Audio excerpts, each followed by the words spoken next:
Passamos então a esta segunda mesa do dia 6 do colóquio Sociedade, Política e Direito, com o privilégio de ter como oradores o Sr. Professor João Carlos Espada, o Sr. Professor Cardoso Rosa e o grande privilégio de ter como assistente aqui em grande destaque nos visores o organizador do colóquio, o Sr. Professor Menezes Cordeiro, de quem sou operacional.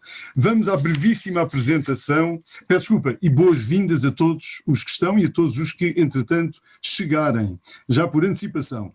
Vamos à apresentação de cada um dos oradores, se me permitem, em termos algo em linguagem telegráfica. O Sr. Professor João Carlos Espada é diretor e fundador do Instituto de Estudos Políticos da Universidade Católica Portuguesa, bem como da revista Nova Cidadania. Fundou a International Churchill Society of Portugal, da qual é presidente, integrando também o Academic Board Internacional daquela instituição. Mantém uma crónica regular na imprensa desde 1985, Jornal Notícias, Expresso, Público, escrevendo no Observador desde março de 2016. Doutorou-se em Estudos Políticos na Universidade de Oxford, sob orientação de Lord Ralph Dahrendorf. É professor visitante de várias universidades e destaco o seu último livro, The Anglo-American Tradition of Liberty, A View from Europe. Permita-me permita-me deixar por explicitar todas as muitas e valiosas condecorações. Permita-me só também sublinhar que é correspondente na Academia das Ciências de Lisboa, pelo que confrade do Sr. Professor Menezes Cordeiro.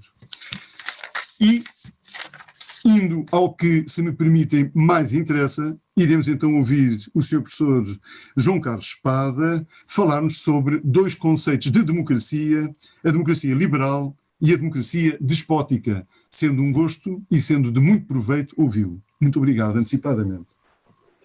Muito obrigado, Sr. Professor. Gostaria de começar por agradecer o muito amável convite do Sr. Professor João Pedro Marchante, em representação do Sr. Professor Menezes Cordeiro, para participar neste colóquio da muito distinta Faculdade de Direito da Universidade de Lisboa, em memória dos professores Antunes Varela e José Luís Nunes, sob o título muito inspirador e abrangente do Estado Novo do Portugal Democrático de hoje.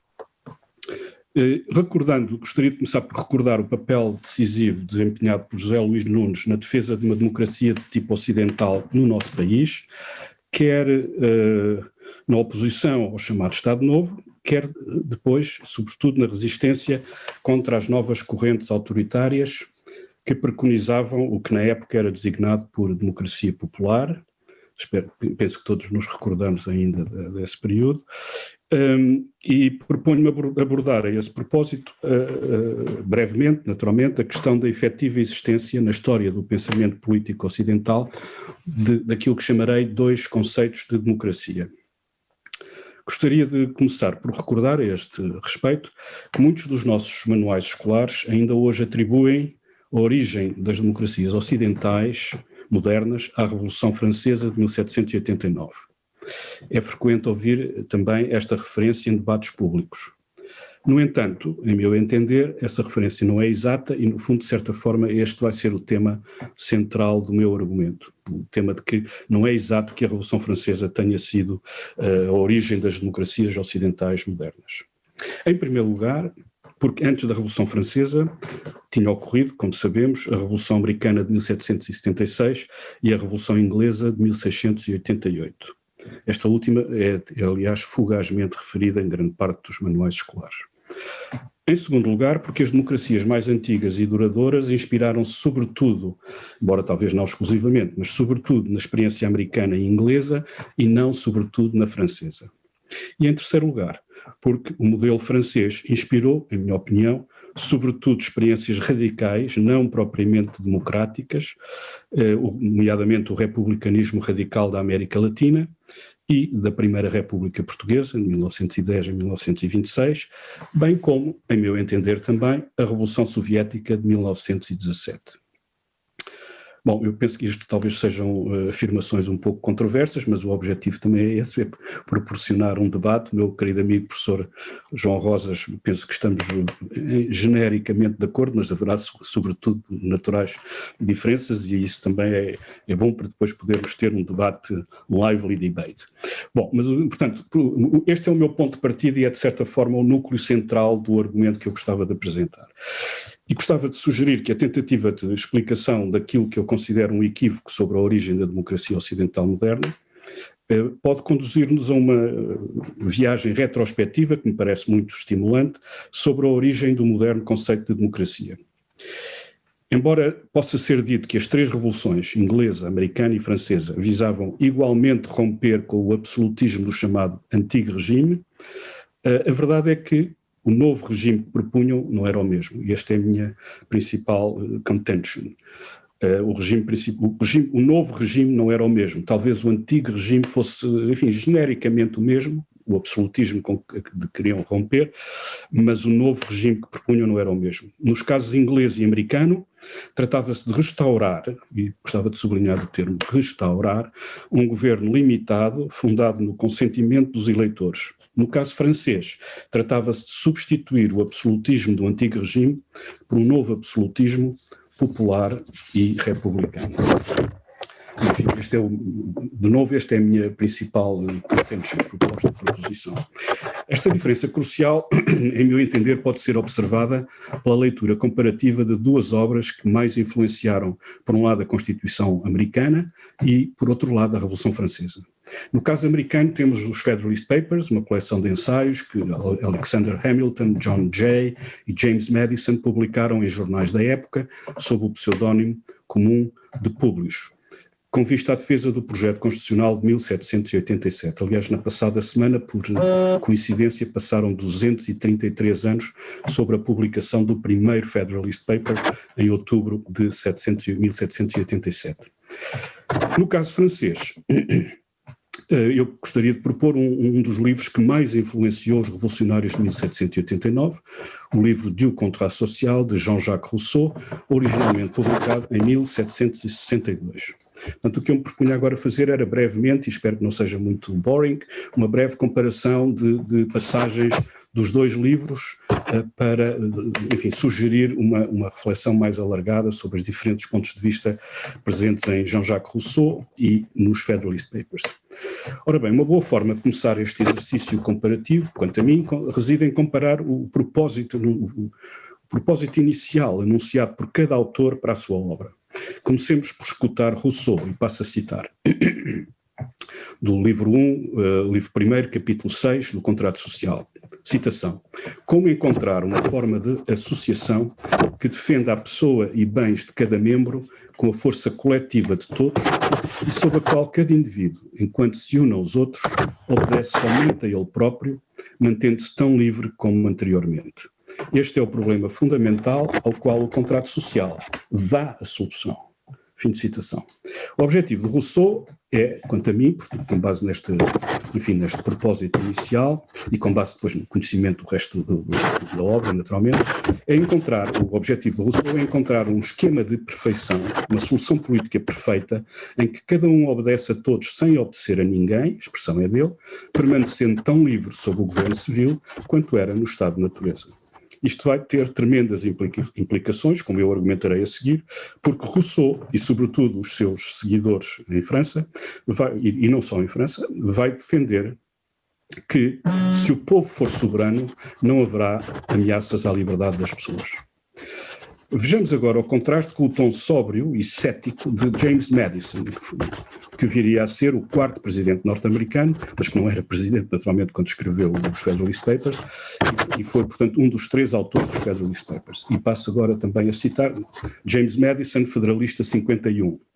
Esta é uma das passagens mais famosas e mais citadas dos Federalist.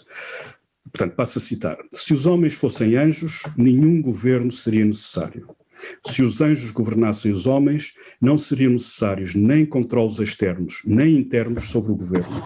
Ao criar um governo que será administrado por homens sobre homens, a grande dificuldade reside no seguinte: devemos, em primeiro lugar, capacitar o governo para controlar os governados e, em seguida, logo em seguida, obrigá-lo a controlar-se a si próprio.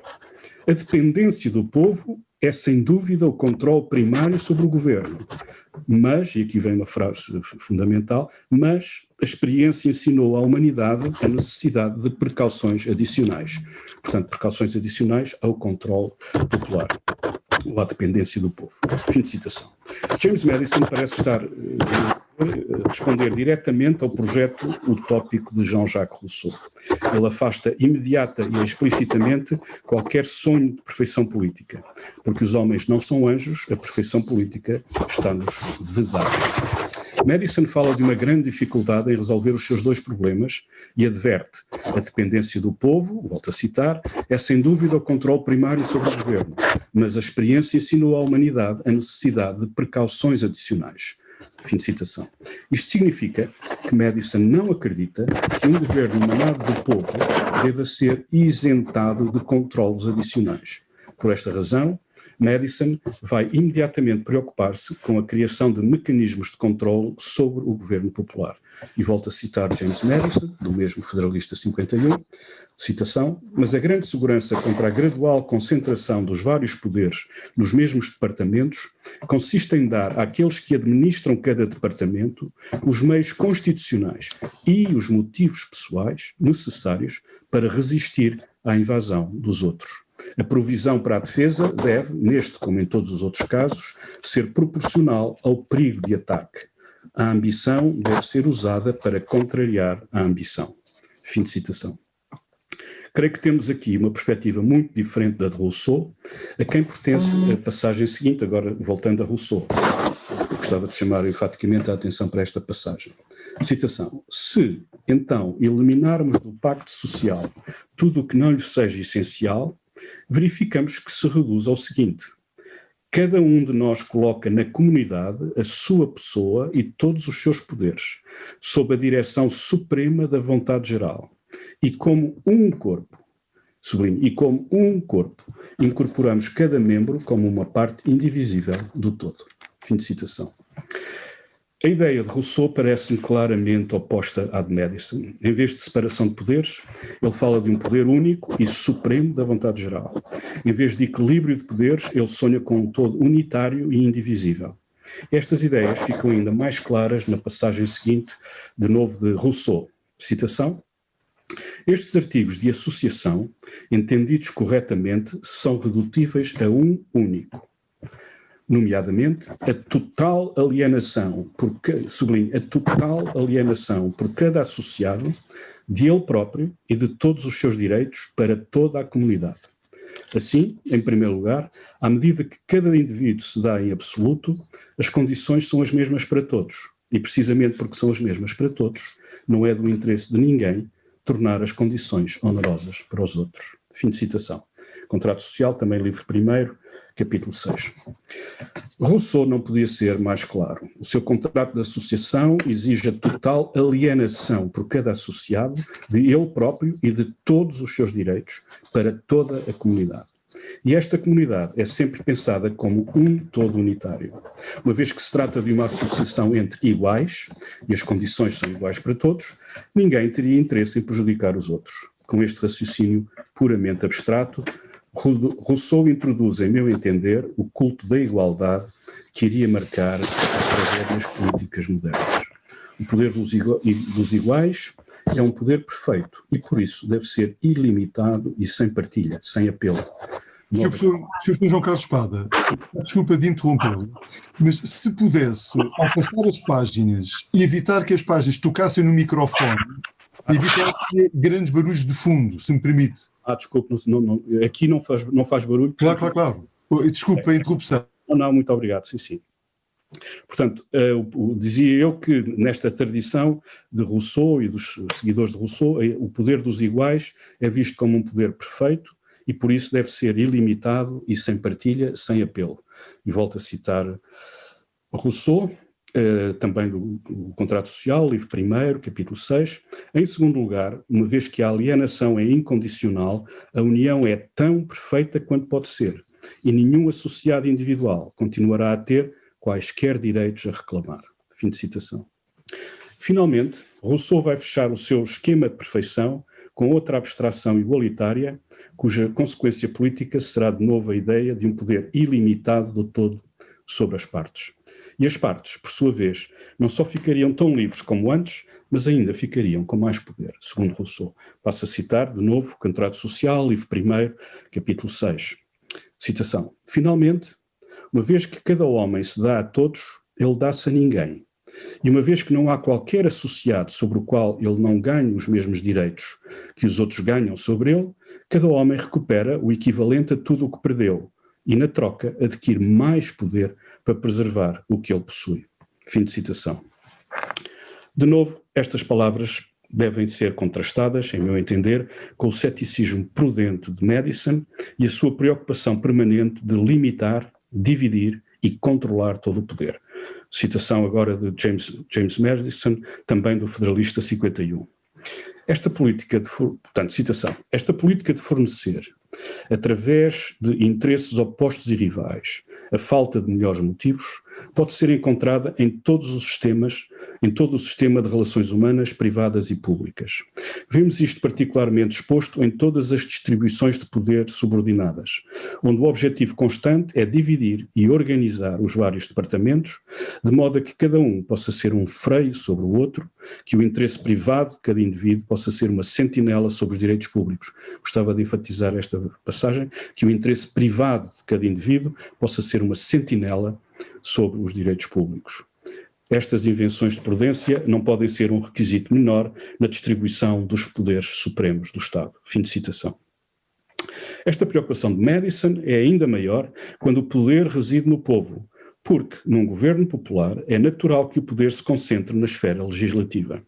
Neste caso, Madison insiste na divisão do legislativo, o que conduzirá à criação de duas câmaras, o Senado e a Câmara dos Representantes, no caso americano, um pouco à semelhança da Câmara dos Lordes e dos Comuns, no caso inglês, embora, como saibamos, no caso americano, ambas as câmaras são eleitas. E passo a citar: mas não é possível dar a cada departamento um igual poder de autodefesa. Em governos republicanos, a autoridade legislativa predomina necessariamente. O remédio para este inconveniente é dividir a legislatura em diferentes ramos e torná-los, por diferentes modos de eleição e diferentes princípios de ação, tão pouco conectados entre si, quanto a natureza das suas funções comuns e a sua dependência comum na sociedade possa admitir.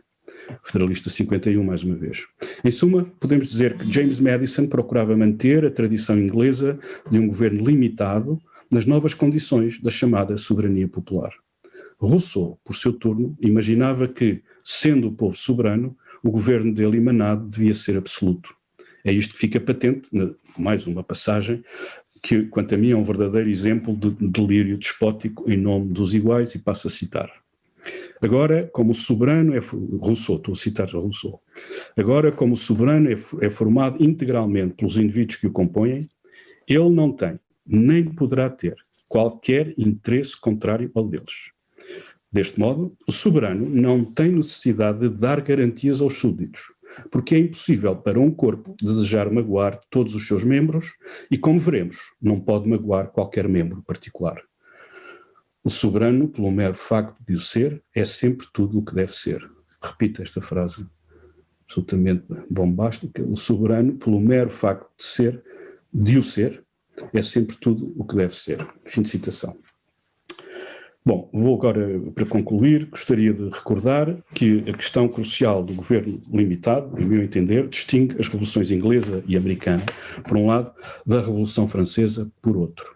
As revoluções inglesa e americana convergiram na importância de limitar o poder dos governos, mesmo quando estes têm origem na vontade popular ou na vontade da maioria.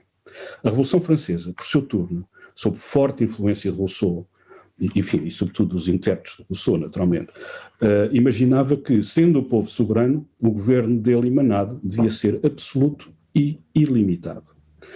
Na Europa continental, é ainda hoje amplamente difundida a crença de que a principal distinção entre democracia e regimes autoritários reside na aceitação ou na rejeição do governo do povo ou da maioria, também designado por soberania popular. O que eu procurei aqui muito brevemente argumentar é que deveríamos precaver-nos contra a tentação simplista de identificar democracia liberal com o princípio da soberania popular.